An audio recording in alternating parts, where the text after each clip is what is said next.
1절로 21절까지 말씀인데요. 제가 1절에서 13절까지 봉독해 드리고 여러분이 14절부터 17절까지 한 목소리를 같이 읽겠습니다. 제가 1절부터 13절까지 봉독 올립니다. 형제 자매 여러분, 내 마음에 간절한 소원과 내 동족을 위하여 하나님께 드리는 내 기도의 내용은 그들의 구원을 얻는 일입니다. 나는 정언합니다. 그들은 하나님을 섬기는 데 열성이 있습니다. 그러나 그 열성은 올바른 지식에서 생긴 것이 아닙니다. 그들은 하나님의 의를 알지 못하고 자기 자신들의 의를 세우려고 힘을 씀으로써 하나님의 의에는 복종하지 않게 되었습니다. 그러므로 그리스도는 율법의 끝마침이 되셔서 모든 믿는 사람에게 의가 되어 주셨습니다. 모세는 율법의 근간 의를 두고 기록하기를 율법을 행한 사람은 그것으로 살 것이다 하였습니다. 그러나 믿음의 근간 의를 두고서는 이렇게 말합니다. 너는 마음속으로 누가 하늘에 올라갈 것이냐 하고 말하지 말아라. 그것은 그리스도를 끌어내리는 것입니다. 또 누가 지옥에 내려갈 것이냐 하고 말하지도 말아라. 그것은 그리스도를 죽은 사람들 가운데서 끌어올리는 것입니다. 그러면 그것은 무엇을 뜻합니까? 하나님의 말씀은 내게 가까이 있다. 내 입에 있고 내 마음이 있다 하신 말씀이 있습니다. 이것은 우리가 전파하는 믿음의 말씀입니다. 당신이 만일 예수는 주님이라고 입으로 고백하고 하나님께서 그를 죽은 사람들 가운데서 살리신 것을 마음으로 믿으면 구원을 얻을 것입니다. 사람은 마음으로 믿어서 의에 이르고 입으로 고백해서 구원에 이르게 됩니다. 성경에 그를 믿는 사람은 누구나 부끄러움을 당하지 않을 것이다 하고 말합니다. 유대 사람이나 그리스 사람이나 차별이 없습니다. 그는 모든 사람에게 똑같이 주님이 되어주시고 그를 부르는 모든 사람에게 풍성한 은혜를 내려주십니다. 주님의 이름을 부르는 사람은 누구든지 구원을 얻을 것입니다. 다 하셨습니다. 그런데 사람들은 자기들이 믿은 적이 없는 분을 어떻게 부를 수 있겠습니까?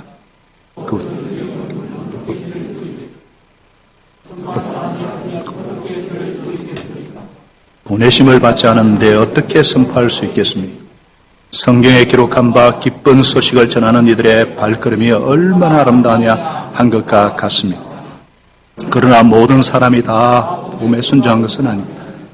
이사야는 주님 우리가 전문한 소식을 누가 믿었습니까? 하고 말하였습니다. 그러므로 믿음은 들음에서 생기고 들음은 그리스도를 전하는 말씀에서 비롯됩니다. 아멘. 본문이 길지만 우리 한 가지 내 믿음의 근거는 무엇인가? 내 구원의 근거는 무엇인가? 이런 제목으로 함께 은혜를 나누고자 합니다. 생명의 삶을 공부하는 분 중에 한 분이 이런 고백을 했습니다. 10여 년 전에 중국에서 교회를 다니면서 신앙생활을 시작했는데 열심히 시키는 대로 다 했어요. 설교도 하라 이렇게만 들리고 그래서 언제부터인가 하나님께 잘 보이기 위해서 열심을 다했습니다. 노력하고. 그런데 갈수록 신앙생활이 부담감과 재심한 가중이 되고 막 봉사도 하고 섬겼는데 기쁨은 없고 힘들었어요. 그런데 10여 년 만에 생명의 삶을 하면서 하나님에 대한 오해, 성경에 대한 오해가 풀리고 나의 잘못된 신앙 체계를 돌아보게 되었어요. 예수를 믿는 믿음만이 제일 중요한데 이 구원의 근거가 약했던 거예요. 하나님의 은혜만이 신앙의 출발이고 과정도 은혜임을 새롭게 깨달아지면서 구원의 확신이 생기고 성경 말씀을 요약하는 것이 얼마나 행복한지 매일 중국에 있는 남편과 생명상 공부에서 배운 것들을 막 나누고 있어요. 2달 전에 손자가 태어났는데 생명의 기쁨과 신비를 막 누리고 돌보고 있는데 목요일 저녁 생명의 3시간만큼은 손자에게도 빼앗길 수가 없어요. 자녀들과 이웃과 이 기쁨의 은혜, 이 기쁨을 나누고자 목녀의 삶을 꿈꾸며 기도하고 있어요. 예, 그렇습니다. 신앙생활에서 구원의 확신은 매우 중요합니다. 더 중요한 것은 확신의 근거입니다. 바른 지식이 필요합니다.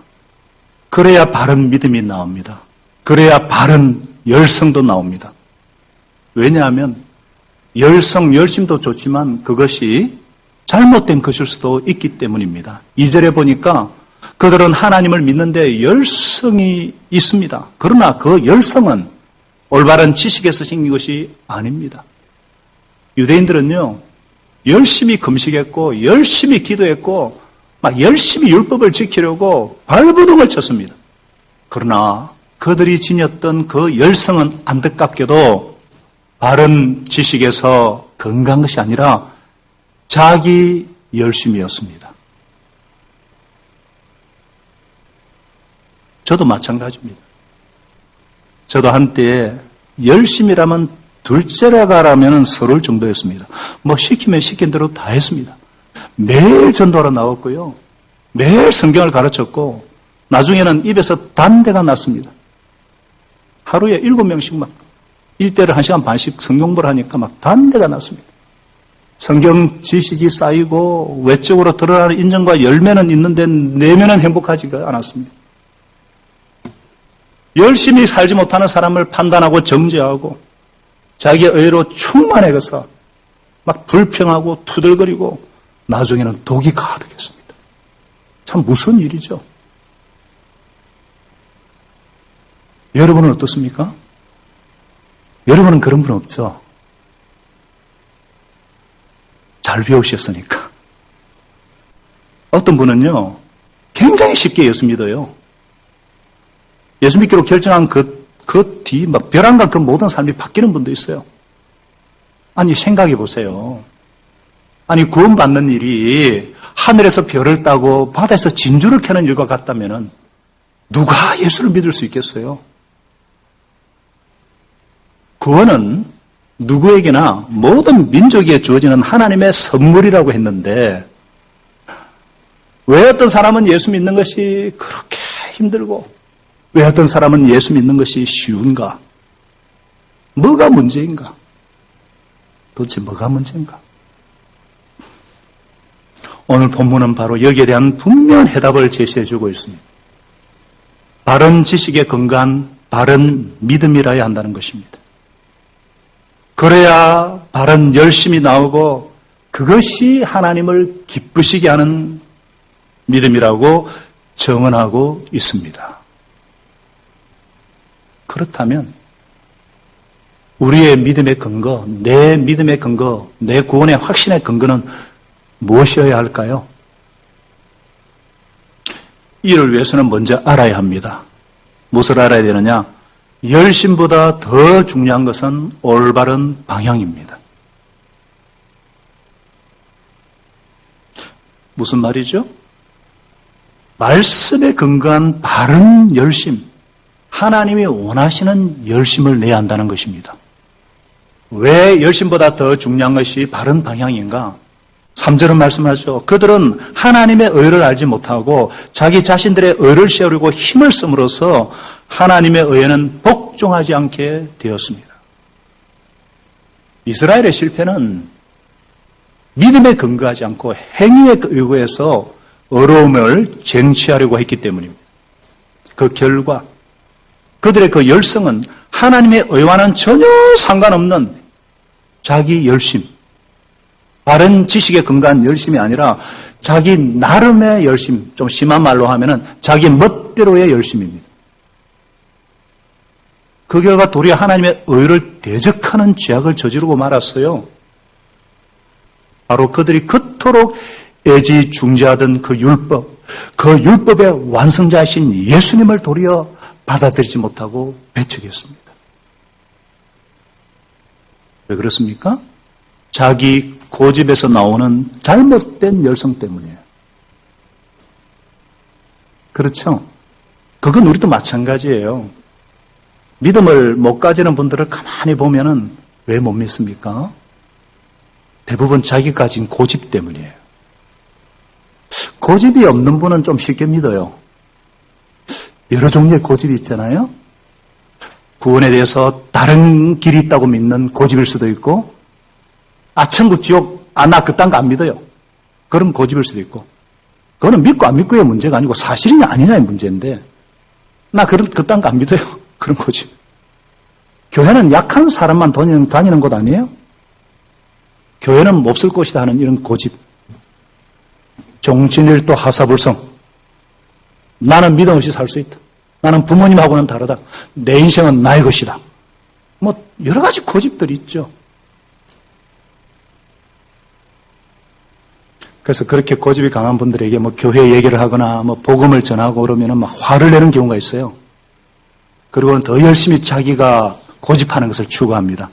저도 가끔 다니던 분들이 막 더 열심히 나가기 막 시작하기도 하는 등 막 이상한 사람들은 그런 완악한 자기 고집이 다 있어요.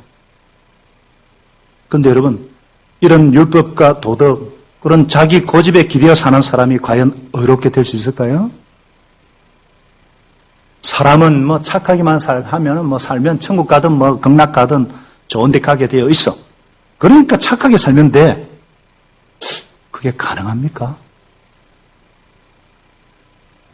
도대체 착하게 산다는 기준이 뭔데요? 로마서 3장 20절은 분명히 말씀하잖아요. 율법의 행위로는 어떤 인간의 선한 행위로는 하나님 앞에 어렵다 인정받을 사람이 아무도 없다 그랬어요. 율법으로는 죄를 인식할 뿐입니다. 이게 얼마나 기가 막힌 모순입니까? 율법대로 살면 구원받을 수 있지만 그 율법을 지킬 수 있는 사람이 한 사람도 없다는 거예요. 지키려고 하면 할수록 못 지켜내고 그래서 실패감과 자괴감이 들고 그러면서 한편으로는 나름 어떤 어렵다고 살고 이렇게 살고 있다는 이 교만이 생기고 부족한 사람을 보면 여지없이 정죄하는 마음이 들고요. 그래서 행위에 근거해서 신앙생활을 하는 그런 분들을 보면은 자기도 모르게 경직대가 있어요. 막 다른 사람을 정죄하는 수가 많아요. 제가 아는 어떤 교회 장로님이 계십니다. 이분은 굉장히 열심을 내는 분이에요. 막 감초입니다. 오지랖이 얼마나 넓은지 뭐 안 끼는 곳이 없어요. 언제는 막 성교합시다 하다가 또 언제는 뭐 어떻게 하다. 참 안타깝게도 지식이 없는 열심이에요. 모든 일을 자기 멋대로 합니다. 기분 내키는 대로 주장을 해요. 그러니까 목사님이 얼마나 힘들어하는지 제가 봤거든요. 전혀 교회 유익을 주지 못해요. 이러한 열성은 어떤 열성인가요? 살리는 열성이 아니라 죽이는 열심.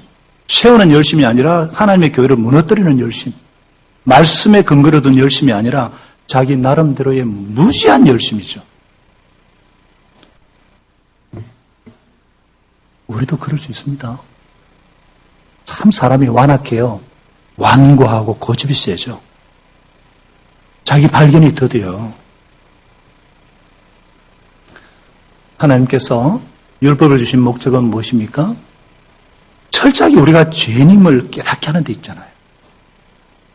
우리가 죄님을 알고 죄 앞에 무력한 자신을 발견하고 알아야 빈손 들고 주님 앞에 나올 수 있지 않습니까? 열심보다 중요한 것은 방향입니다. 다 같이요. 열심보다 더 중요한 것은 방향이다. 방향이 올바로 되어야 올바른 그 열심의 의미가 막 불어넣어지는 거예요.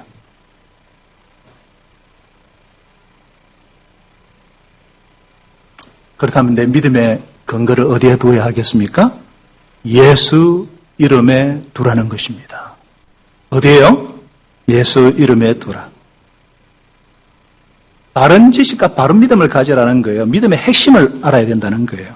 왜냐하면 예수님만이 우리의 구원에 있어서 필요 충분 조건이기 때문이에요. 한마디로 말해서 실력의 유일성입니다. 실력의 유일성. 무슨 말이냐? 시험이나 대학에 합격하는 것도 실력이 있으면 붙고 실력이 없으면 떨어지는 거예요.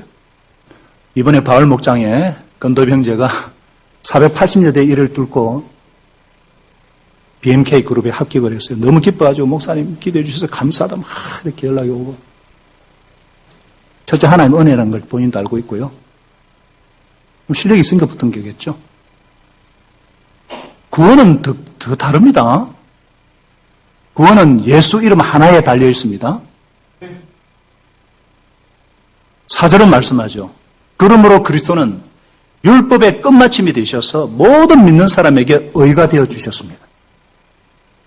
예수님은 우리가 결코 지킬 수 없는 율법을 대신 지키기 위해서 이 세상에 오셨습니다. 우리 대신에 율법의 저주와 형벌을 다 받으심으로 율법의 끝마침, 율법의 완성자가 되셨어요.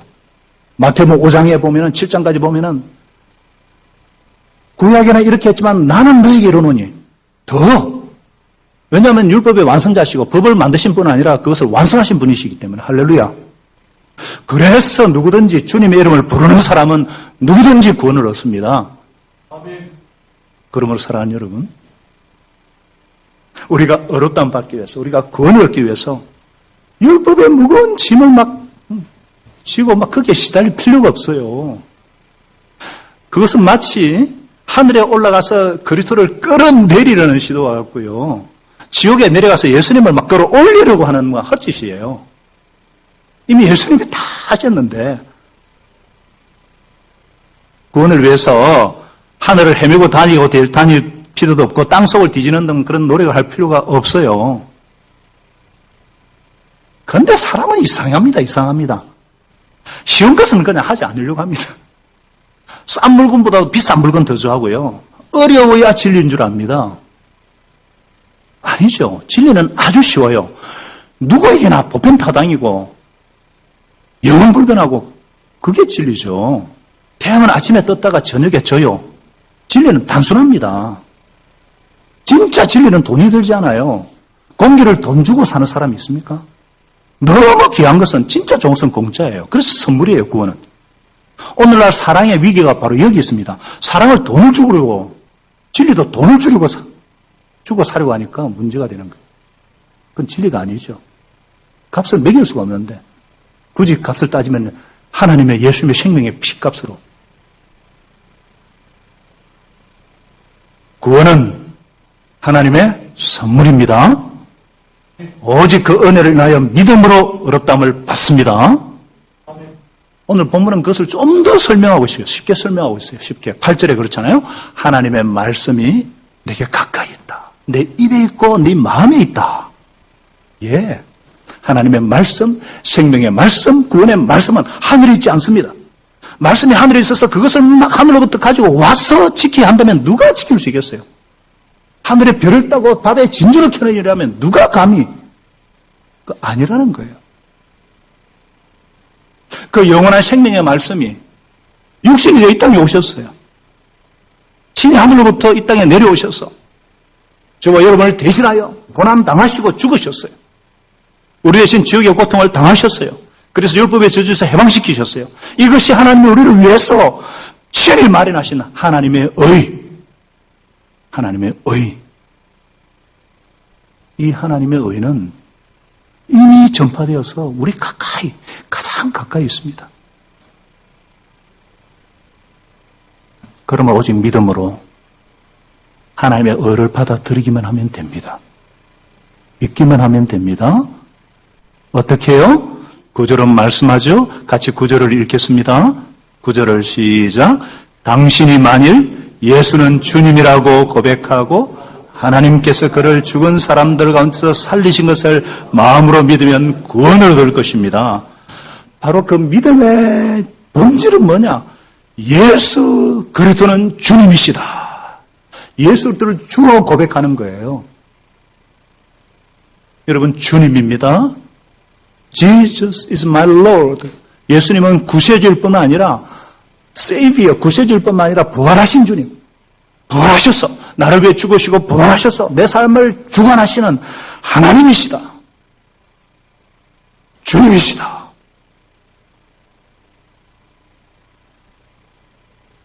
왜 주님이라는 고백이 중요한가? 10절, 11절도 말씀하고 있어요. 사람이 마음으로 믿어 의외르고 입으로 고백해서 구원에 이른다. 그는 모든 사람에 똑같이 주님이 되시려고 그를 부르는 모든 사람에게 풍성한 은혜를 내리십니다. 주님이라는 말을 굉장히 바울이 강조하고 있습니다. The Lord. 왜냐하면 그 당시 로마 황제를 신격하던 그런 시대였잖아요. 그래서 만신전에 들어가면 시절부터 시작해서 로마 황제들이 쫙 상들이 다 진열되어 있어요. 거기에 절을 하면서 이 말을 해야 됩니다. 시저는 나의 주시다. Caesar is my Lord. 그 당시 로마는 정복 국가의 연합체이기 때문에 각 민족 종교를 인정해는 주었어요. 그러나 다만 시즈가 주다. 이것만 해라는 거예요. 그런데 예수를 주로 고백한다는 것은 시즈가 주가 아니라는 거죠. 초대교회 박해는 바로 이 고백 때문에 시작되었어요. 이 고백 때문에 사자에게 찢기고 인간 횃불이 되고 이 고백 때문에 지하에 숨어들어서 시즈가 주다 한마디만 하면 되는데 그리고는 교회를 다니든 뭘 다니든 그래도 되는데 그걸 못해서 죽었어요. 거기에 비하면 오늘날은 예수님 믿기 위해서 좀 핍박이 없잖아요. 그런데도 어떨 때 보면 참 너무하다 싶어요. 어떨 때는 정말 예수 믿는 것이 뭘까 회의가 들어요. 뭐 다른 얘기할 거 없고 우리 교회는 예수님 영접하고 나서 세례를 받습니다. 이게 마음으로 믿으면 입으로 고백한다는 publicly 공적으로 신앙 고백이거든요. 세례라고 할 수 있는데 우리는 강요 안 하거든요. 생명의 삶을 반드시 수강해야 되고 또 목자님이 그 도우신 목자님이 동의를 해야 세례를 줘요. 그래서 뭐 확신이 아직 없어서 그러니까 확신이 좀 생길 때까지 하나님을 경험하도록 기다려주는 거죠. 그런데 가끔은 너무해요. 세례 안 받는 분에게 왜 안 받는지 물어보면 창피하다는 거예요. 간증하는 것이 어떤 사람은 창피하다는 거예요. 세상에. 예수님께 죄송하지도 않는지. 어떤 분은 간증하지 못하겠다 그래가지고 목자님이 마음이 생길 때까지 연계해달라고 해가지고 제가 하도 기가 막혀가지고 관두라고 그런 간증 하나님도 듣고 싶지 않아요. 그거는 그렇게 싸구려를 보이세요. 막 목금까지 나왔다가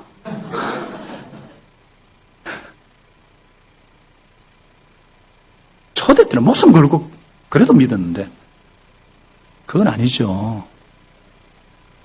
그건 마치 정말 가난한 호르머니가 시장에서 막 팔품해가 장사해가지고 아들을 대학에 보내가 성공시켜 놨더니 근무처에 찾아가는 어머니를 모른 척하는 아들하고 뭐하고 달라요?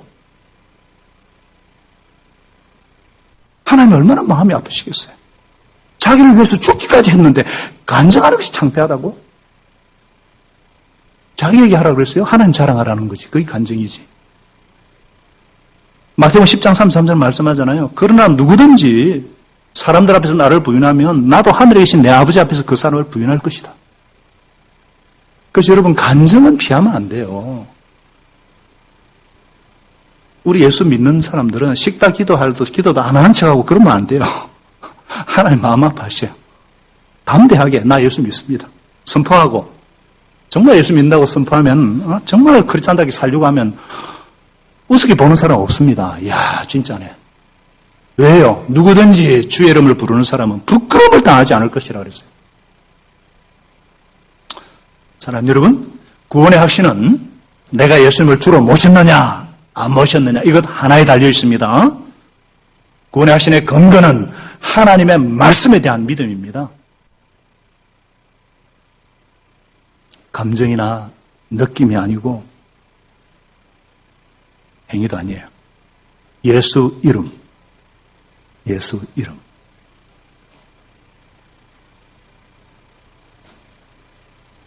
이렇게 구원의 확신을, 구원의 은혜를 들이보면 어떻게 되겠어요? 어떻게 됩니까? 예수 복음을 막 전하게 되어 있어요. 전하지 않고는 견딜 수가 없습니다. 미쳐버립니다. 이 놀라운 은혜, 이 진리를 발견하면 미쳐버려요. 진짜 바른 열심, 하나님이 원하시는 열심을 내게 되어 있어요. 그 열성은 영혼 구원과 복음 전구로 나타납니다. 1절은 말씀하지 않습니까? 형제자매 여러분, 내 마음의 간절한 소원과 내 동족을 위하여 하나님께 드리는 내 기도의 내용은 그들이 구원이 얻는 일입니다. 바울의 관심사는 영혼 구원이에요. 생명. 그 영혼이 구원받았는지, 그 영혼 안에 생명이 활동하고 있는지, 생명에 관한 열성이 얼마나 강했는지, 하나님의 은혜의 복음을 전하는 일을 마치려 하면은 자기 생명을 조금도 귀한 것을 여기지 않는다고 했어요. 본래 바울이 어떤 사람이었어요? 유대인 중에 유대인. 변화받기 전에 이름은 사울이에요. 큰 자란 뜻이죠, 사울. 바울은 작은 자. 열성은 얼마나 대단했는지, 얼마나 열심히 득심했는지, 예수 믿는 사람들, 옥에다 집어넣으려고 다마스커스, 다메섹까지 가서 사람들을 체포하려고 했던 사람이 바울이요. 지금식으로 하면 비행기 타고 외국까지 가가지고 예수 믿는 사람들을 핍박하는 사람이요. 그 사람이 바로 사울이요. 올바른 지식의 근거를 둔 열심, 말씀에 뿌리 내린 열심이 아니면요, 열심을 내는 만큼, 뛰는 만큼 하나님을 대적하는 일이 될 수 있어요. 그러던 그가 정오의 태양빛보다 더 밝은 빛으로 찾아오신 부활의 주님을 만나는 순간 꼬꾸라졌습니다. 그리고 아나니아의 도움을 받고 눈에 비늘이 벗겨지고 3년 동안 구약에서 예언하신 그분이 바로 예수라는 것을 확신하는 순간, 마이 로드, 구세주 정도가 아니라 절대 순종하고 절대 충성한 나의 주님, 나의 하나님. 주님, 당신은 하나님의 신성의 모든 충만을 가지고 이 땅에 성육신하신 나의 주님이십니다. 내 모든 죄와 허물, 율법의 문서를 찢으시기 위해서 십자가를 지신 주님이십니다. 나를 거듭나게 하시고 음부의 권세와 사탄의 권세로부터 구원하시기 위해서 부활하신 주님이십니다. 나를 존귀하게 영광스럽게 하기 위해서 성천하신 주님이십니다. 그리고 큰 영광과 근동으로 다시 오고 계시는 나의 주님이십니다.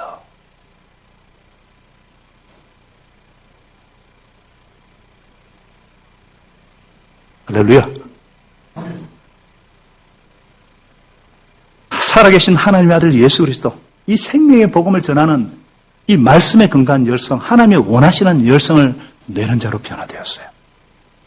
그리고는 세상이 감당하지 못하는 복음의 사도가 되었잖아요. 이게 복음의 능력입니다. 이게 예수 이름의 능력입니다.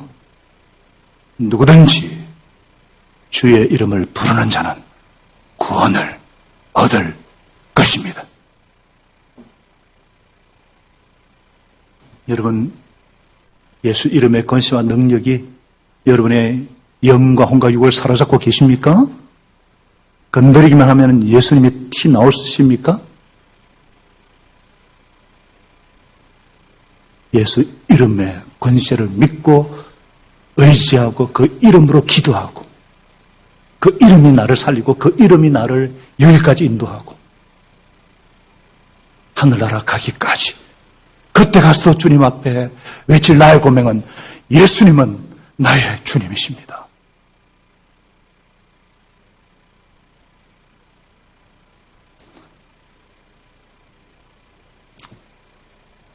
여기까지 할까요?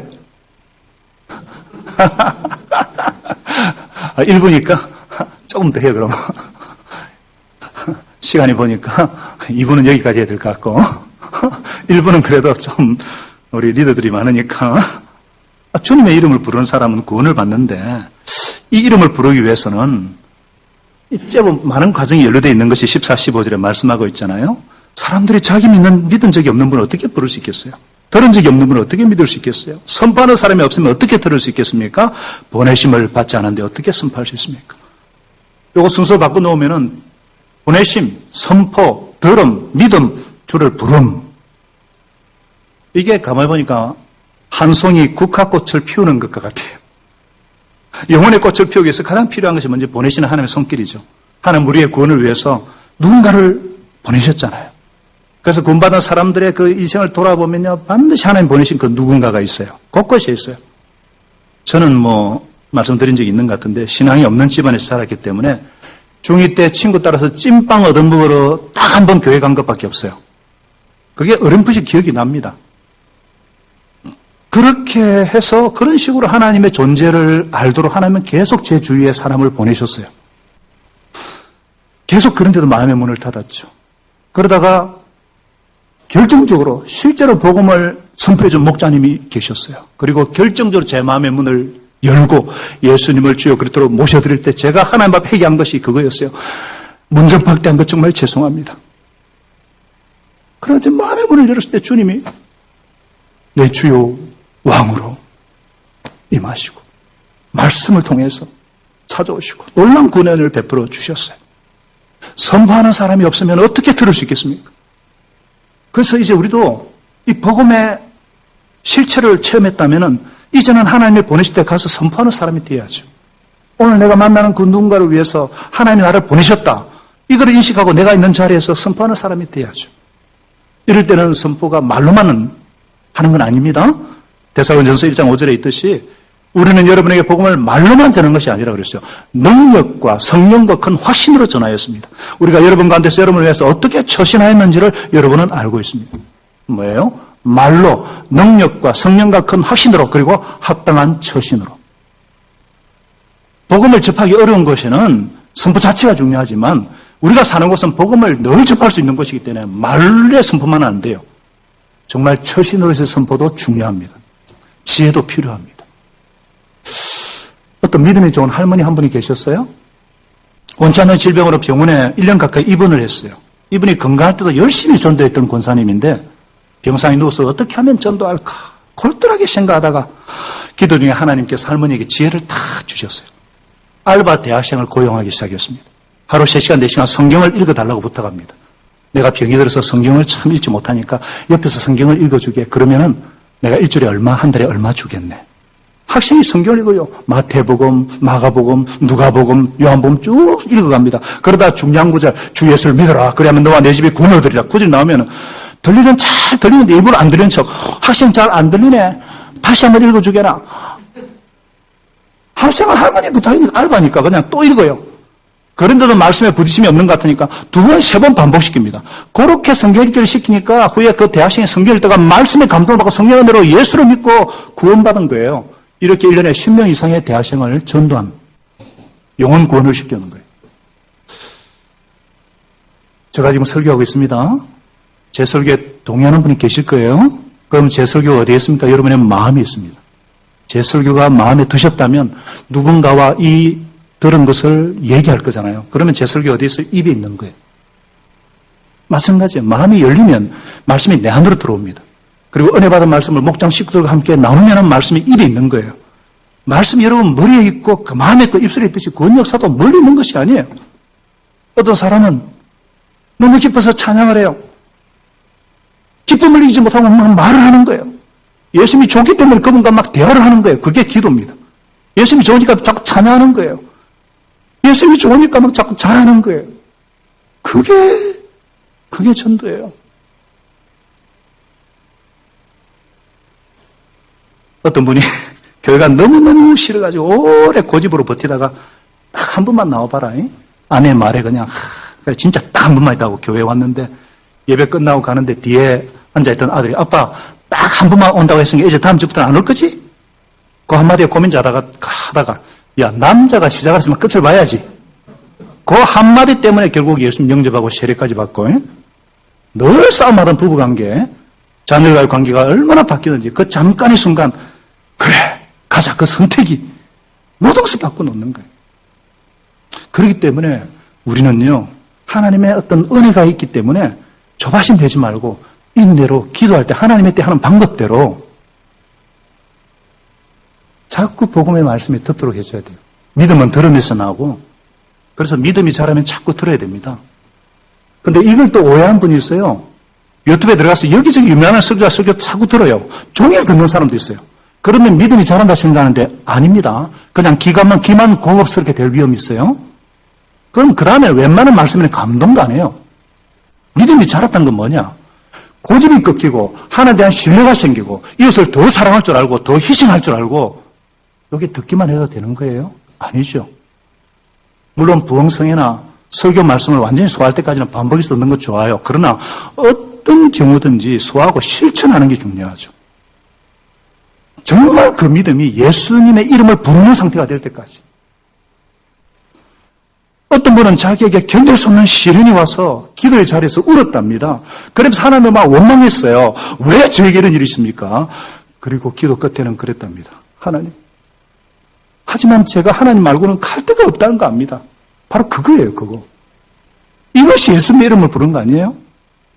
베드로가 이런 고백했잖아요. 주여 영생의 말씀에 계시면 우리가 미기로 가오리까. 고난 가운데 이런 고백을 할 줄 알면 진짜 예수 이름 부르는 거예요. 꽃이 활짝 피는 거죠. 예수 영접했다고 해서 절대 그냥 두지 마시고 본인도 다 됐다 생각하지 마시고 상공부하고 목장과 예배 빠지지 말고 계속 자라가야 돼요. 특히 시험이 될 때에 인내. 이 모든 것이 합쳐서 한 사람이 구원이 이루어지는 거예요. 하나님의 손길, 보냄받은 사람들의 헌신, 나의 믿음, 그리고 믿음의 단계를 넘어서 예수 이름을 부르는 데까지 주님 이런 노력들. 한 송이 국화꽃을 피우기 위해서 밤부터 소축제는 울고 천둥의 먹구름 속에서도 울었던 것처럼 그렇기 때문에 희생과 눈물이 필요한 거예요. 저와 여러분이 이 복음의 핵심이신 예수 그리스도 그 이름에 날마다 사로잡히고 그 이름을 전하는 데 필요한 눈물과 품음과 인내를 아는 사람이 되어서 주님의 소원을 이루어드리는 저와 여러분 되시기를 예수님 이름으로 축원합니다. 하나님 아버지, 우리가 젊어서 예수님을 뜨겁게 만난 분이 많기 때문에 나의 열심, 그것이 어떤 때는 무지한 열심일 때도 있었습니다. 내 믿음의 근거는 바른 지식, 바로 예수님은 주님이시다. Jesus is my Lord. 예수님은 나의 주님이시다. 이 고백의 분명한 신앙 고백의 근거한 믿음이 되게 하셔서 거기로부터 영원 구원에 대한 바른 열정이 나오고 하나님을 기쁘시게 하는 살아있는 믿음으로 성화되어서 하나님 아버지, 우리를 통해서 생명의 복음이 전거되는 그 일에 아름답게 쓰임받도록 축복하여 주시옵소서. 하나님 아버지, 우리는 꽃을 피우는 사람입니다. 하나님이 내 하원에 꽃을 피워다오 우리를 부르셨습니다. 무가 바꿀 수 없는 사명을 주셨는데 우리가 주님의 마음과 주님의 눈물을 품어서 주님의 소원을 이루어드리는 그런 한 분 한 분이 다 될 수 있도록 은혜를 베풀어 주시옵소서. 우리 이런 기도 제목 가지고 한 1분 동안만 주님과 조용히 대화하면서 기도하는 시간 갖겠습니다.